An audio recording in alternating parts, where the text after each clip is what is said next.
கோவையில் பிளாஸ்டிக் பொருட்களினால் ஏற்படும் பாதிப்புகள் குறித்து பொதுமக்களுக்கு விழிப்புணர்வு ஏற்படுத்தும் நிகழ்ச்சி நடைபெற்றது. இதில் கல்லூரி மாணவ மாணவிகள் பலர் ஆர்வத்துடன் கலந்து கொண்டனர். கோவை காந்திபுரத்தில் சேவ் தி குளோப் என்ற தன்னார்வ அமைப்பு சார்பில் பிளாஸ்டிக் பொருட்களினால் ஏற்படும் பாதிப்பு குறித்த விழிப்புணர்வு மற்றும் பிரச்சார கூட்டம் நடைபெற்றது. பல்வேறு கல்லூரிகளைச் சேர்ந்த மாணவ மாணவிகள் நடத்திய இந்த நிகழ்ச்சியில் பிளாஸ்டிக் பைகளினால் மக்களுக்கும் நிலத்திற்கும் ஏற்படும் பாதிப்புகள் குறித்து விளக்கி கூறப்பட்டது.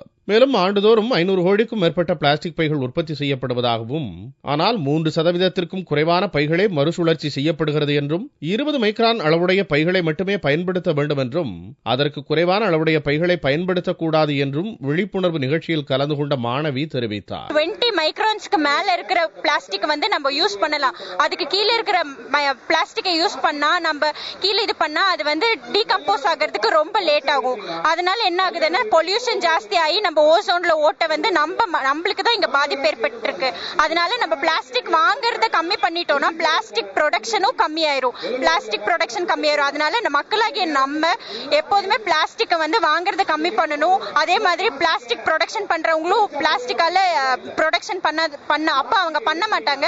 மேலும் இந்த கூட்டத்தில் பிளாஸ்டிக் பைகளின் பயன்பாட்டை தவிர்க்க வலியுறுத்தப்பட்டதுடன் இனிமேல் பிளாஸ்டிக் பொருட்களை பயன்படுத்த மாட்டோம் என்றும் பொதுமக்களிடம் உறுதிமொழி கையெழுத்து பெறப்பட்டன.